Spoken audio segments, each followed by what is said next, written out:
Open பண்ண உடனே பொண்டாட்டியை காணோம் புருஷனை காணோம் அப்படின்னு ஒரு சீன் ஸ்டார்ட் ஆகுது. ஒரு வீட்டுக்குள்ளே போகுது கதை. அங்கே பெரியவர்னு ஒருத்தர் இருக்காங்க. அவங்களுக்கு ஒரு சன் இருக்காங்க. பையன் பேர் ரிவீல் பண்ணாமல் இருக்காங்க. அந்த பையனுக்கும் அந்த ஸ்டேஷன், அந்த ஏரியாவில் இருக்கிற ஸ்டேஷன் எஸ்பிக்கும் பிரச்சனை. எஸ்பி யாருன்னா எஸ்ஜே சூர்யா. அதுக்கப்புறம் தான் கதையை ரிவீல் பண்ணுறாங்க. அந்த பையனோட பேர் ரவி. ஸோ அதாவது ஏற்கனவே இந்த பெரியாரும் ஒரு கெட்டவர், பையன் ரவியும் கெட்டவங்க, எஸ்ஜே சூர்யா கெட்டவங்களா நல்லவங்களான்னு ஒரு மாதிரியா அப்படியே போய்கிட்டே இருந்துச்சு. எனக்கு படம் ஸ்டார்ட் பண்ண 15 நிமிஷமும் நேராக கதையிலேருந்து தான் ஸ்டார்ட் ஆகுனுச்சு. அதாவது இது பாகம் 2 பார்ட் 2. ஸோ நம்ம படம் பார்க்கும்போது எப்படி ஃபீலாக இருக்குன்னா, ஒரு முழு படத்தை செகண்ட் ஹாஃப்லேருந்து பார்த்தா எப்படி இருக்கு அப்படின்னு தான் இந்த படம் ஸ்டார்ட் ஆகுது. 15-20 நிமிஷம் சென்றோடனே பீஸாக ஒரு ஸ்கூட்டரில் அப்படியே ஒரு யூட்டர்னை போட்டு ஃபோன் பேசிகிட்டே யூட்டர்னை போட்டு அதுக்கப்புறம் அந்த பேசின ஃபோனை அப்படியே அழகாக அவங்க பாக்கெட்டுக்குள்ளே அழகாக அப்படி ஷோல்டரில் தட்டி டெலிவரி பண்ணி வைக்கிறாங்க. அங்கே தான் சியானோட ஓப்பனிங் சீன். அங்கே போடுறான் டைட்டில்களை. சப்ஸ்கிரைப் பண்ணாதான் சப்ஸ்கிரைப் பண்ணிடுங்க. சப்ஸ்கிரைப் பண்ணி பார்த்தவங்களுக்கு ரொம்ப நன்றி. வாங்க அப்போ நம்ம ரிவ்யூக்குள்ளே போகலாம்.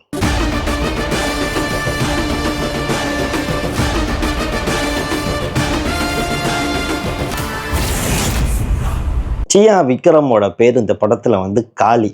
துஷாரா இந்த படத்தில் அவங்க பேர் கலை. சூப்பரான ஒரு லவ் சீன், ஒரு ரொமான்ஸ் சீனு அழகாகவே டெலிவரி பண்ணியிருக்காங்க. அருண்குமாருக்கு நான் பயங்கரமாக தேங்க்ஸ் சொல்லணும். ஏன்னா நம்ம மக்களாக எஸ் அ வியூவர்ஸாக தமிழ் படம் ஒரு 1.5 வருஷமாக நம்ம எதிர்பார்த்து அப்புறம் நம்ம நாசமாக போய் டயர்டாகி சரி படம் வழியாவதாக போய் பார்த்து தொலைவோம் அப்படின்னு ஒரு மூடில் தான் எல்லா படமும் போகுது. எக்ஸ்பெக்டேஷன் பண்ணுறதுக்கே பயமாக ஒரு ஆன்ஷியஸாக இருந்துற ஒரு காலகட்டத்தில் இந்த மாதிரி சீட்டு எட்ஜில் உக்காந்துக்கிட்டு அடுத்ததுனா நடக்க போகுது நம்ம பார்க்குறதுக்கு வாய்ப்பு கொடுத்த அருண்குமாருக்கு ரொம்ப ரொம்ப நன்றி. டைட்டில் கார்ட்லேயே வித்யாசாகருக்கு தேங்க்ஸ் அப்படின்னு போட்டாங்க. ஏற்கனவே பார்த்த இன்டர்வியூலாம் இது தூள் மாதிரி இருக்குது, தூள் மாதிரி உள்ள பழைய தூள் படத்தில் உள்ள விக்ரம் இறக்குறோம் அப்படி இப்படிலாம் சொல்லிக்கிட்டு இருக்கும்போது அந்த வித்யாசாகரை பேரை பார்த்தோன்னே எனக்கு என்ன கிளிக் ஆயிடுச்சுன்னா, படத்தில் மதுரை வீரன் சாங் பாட்டு இருக்குடா அப்படின்னு நம்மளுக்கு கிளிக் ஆயிடுச்சு. ஸோ நானும் அந்த படத்தை பார்த்துக்கிட்டே இருந்தேன். படம் ஃபுல்லாக நைட் ஷாட் மூவி தான். ஒரு ராத்திரி நடக்கிற கதை, அதாவது கைதி படம் மாதிரி ஒரு ராத்திரி நடக்கிற கதை. ஆனால் அந்த சீனு ஒரு கேரக்டரை டைரக்டர் எஸ்டாப்ளிஷ் பண்ணதும் நம்ம ஸ்க்ரீனில் நம்ம சொன்னதுக்கும் எல்லா சீனும் ட்விஸ்ட்டுங்க. எல்லா சீனும் எக்கச்சக்கமான ட்விஸ்ட்டு. இப்போ யார் எவனை போடுவான், இந்த இடத்துல எவனை போடுவான், எங்கே போடுவான் அப்படின்னு தான். ஸோ இவங்களுக்குள்ளார 3 பேருக்குள்ளார பிரச்சனை. எஸ்பி அதாவது எஸ்ஜே சூர்யா ரவியை போட போகிறாங்க. அதாவது சுராஜ் மலையாள ஆக்டர் சுராஜை போட போகிறாங்க. ஸோ இதனால பெரியவர் என்ன பண்ணுறாரு, காளியை இறக்குவோம் அப்படின்னு சொல்லிட்டு காளியை இறக்குறாங்க. காளி அதாவது விக்ரம் ஒரு சென்ட்ரி ஷாப்பில் ஒரு பொட்டிக்கடையில் அவங்க கடை வச்சுட்டு அவங்க பொழப்பு போட்டிக்கிட்டு இருக்காரு. அதாவது தெரிது அவர் பேஸ் ஒரு பக்காவான ஒரு சம்பவம் பண்ணுற ஒரு கை, வேற லெவலான ஒரு ரவுடி, மதுரை ரவுடி அதாவது முந்தைய காலத்தில் அப்படின்னு அந்த கேரக்டரை அவ்வளோ அழகாக பில்டப் பண்ணியிருக்காங்க. ஃப்ளாஷ்பேக் இல்லாமல். அப்போ நம்மளுக்கு தெரியுது இந்த கேரக்டர் அவ்வளோ ஒரு ஹெவி, இவ்வளோ ஒரு மாஸ் பண்ண ஒரு பயங்கரமாக சம்பவம் பண்ணுற ஒரு ஆள் அப்படின்னு ரொம்ப அழகாக தெளிவாக சொல்லியிருந்தாங்க. ஏன் நான் நார்மலி ரிவ்யூவில் கதையை சொல்ல மாட்டேன்.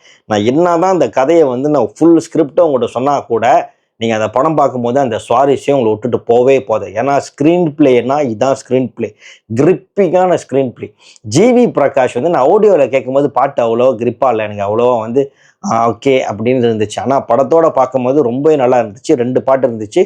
ஃபர்ஸ்ட் ஹாஃபில் ஒரு பாட்டு, செகண்ட் ஹாஃபில் ஒரு பாட்டு. கதை டெல்யூ நான் எப்படி சொல்கிறேன்னு தெரில. அப்புறம் படம் ஏறக்குறைய ஒரு 13லேருந்து 14 நிமிஷத்துக்கு ஒரு சிங்கிள் ஷாட் ஃப்ரேம் எடுத்திருக்காங்க. டெல்யூ அந்த மாதிரி சிங்கிள் ஷாட் எடுக்கிறதெல்லாம் விளாட்டான விஷயம் இல்லை. ஏன்னா எங்கேயுமே எக்ஸ்ட்ரா கலரு அப்படிலாம் எதுவும் இல்லாமல் ஒரு பெரிய ஒரு லொக்கேஷனில் அப்புறம் ஒரு மாதிரி குகைகள்லாம் கீழே அண்டர் கிரவுண்ட்லாம் பூந்து மாதிரிலாம் சீன் எடுத்திருக்காங்க. அந்த ஒரு லோ லைட்டில் ரொம்ப பிரைட்னஸ் இல்லாமல், ஆனால் அதுவும் நம்மளை இரிட்டேட் பண்ணாமல் ரொம்ப கிளாரிட்டியாக எல்லா நடிகரும் ஏறக்குறைய அங்கே ஒரு 50-60 நடிகர்கள் நடிச்சிருப்பாங்கன்னு நினைக்கிறேன். எல்லாமே ஒரு பக்காவாக நினைக்கிறேன் ஒரு பக்கா பிளான் பண்ணி இந்த சீனை ரிஹர்சல்லாம் பண்ணி தான் நடிச்சிருப்பாங்க. அவ்வளோ அழகாக கம்போஸ் பண்ணியிருக்காங்க. என்னன்னா இந்த சிங்கிள் ஷாட் சீன் ஸ்டார்ட் பண்ணுறதோட எங்கே எண்ட் ஆகுதுன்னு ஒரு நம்மளுக்கு ஒரு கியூரியாஸ் உருவாகிக்கிட்டே இருக்கும். அந்த எண்ட் பண்ணுற சீன் வந்து பயங்கரமான சீனுங்க. ப்ரீ கிளைமேக்ஸ் வந்து வேற லெவலு. நான் உன்னை மன்னிச்சிடுறேன், என்னை விட்டுட்டு போயிரு அப்படின்னு சொல்லிட்டு அதுக்கப்புறம் ஒரு சம்பவம் நடக்கும் பாருங்க, அங்கே தான் மாஸ். படமே பார்த்து முடிஞ்சதுக்கு அப்புறம் அதுக்கப்புறம் நான் காரில் வரும்போது ரிவ்யூஸ்லாம் பார்த்துக்கிட்டு இருந்தேன். ஆடியன்ஸ் ரிவ்யூலாம் பார்க்கும்போது எக்கச்சக்க பேர் படம் நல்லா இருக்குன்னு சொன்னாங்க. அதுக்கப்புறம் வந்து மதுரை வீரன் சாங் பாட்டு வந்தோடனே அது இன்னும் சூப்பராக இருக்குது அப்படின்னு சொல்லும்போது நான் வந்து தெரிச்சு போயிட்டேன். என்னடா இது, ஆமாம் வந்து வித்யாசாகர் டைட்டில் கார்டில் வித்யாசாகர் டேங்க்ஸ்ன்னு போட்டிருந்தாங்க. இப்போ நான் ஆடியன்ஸ்லாம் வந்து மதுரை வீரன் சாங் பாட்டை வந்து ப்ரைஸ் பண்ணிக்கிட்டு இருக்காங்களா, நம்ம எங்கேயாச்சும் மிஸ் பண்ணிட்டோமா? நான் வந்து வாஷ்ரூம் கூட போகாமல் வந்து இந்த படத்தை நான் பார்த்துக்கிட்டு இருந்தேன். ஆனால் வந்து எந்த சீன்லையும் இல்லை. அதுக்கப்புறம் வந்து என்னடா இது பாட்டு எங்கே என்ன ஆச்சு அப்படின்னு பார்த்தா ட்விட்டரில் வந்து அதாவது அந்த கிளைமேக்ஸ் போர்ஷனில் வந்து மதுரை வீரன் சாங் பாட்டு வந்து அதில் போட்டிருக்காங்க. பட் அந்த சேம் டைம் நான் மலேசியாவில் பார்த்தேன், அந்த சீன் வந்து பேக்ரவுண்ட் மியூசிக்கில் இருக்குது. அதாவது வீரதீர சூராவோட பேக்ரவுண்ட் மியூசிக்கில் ஓடிக்கிட்டு இருக்கு. ஏன் அந்த சீன் வந்து மலேசியாவில் வந்து அந்த பாட்டை எடுத்துட்டாங்கன்னு எனக்கு தெரியல. ஸோ பாருங்கள் ஆடியன்ஸ், நீங்கள் வந்து போயிட்டு மலேசியாவில் வந்து வேறு ஷோ, அதாவது நேற்று நான் ஃபர்ஸ்ட் டே ஷோவே பார்த்துட்டேன். நீங்கள் அந்த மாதிரி சீன் இருந்துச்சுன்னா கமெண்ட் பண்ணுங்கள். நான் திருப்பி போய் அந்த படத்தை அந்த ஒரு சீனுக்காக, அந்த ஒரு வைப்புக்காக நான் போய் பார்க்குறேன். ஸோ இந்த படம் வந்து is a real comeback for Chiyaan Vikram.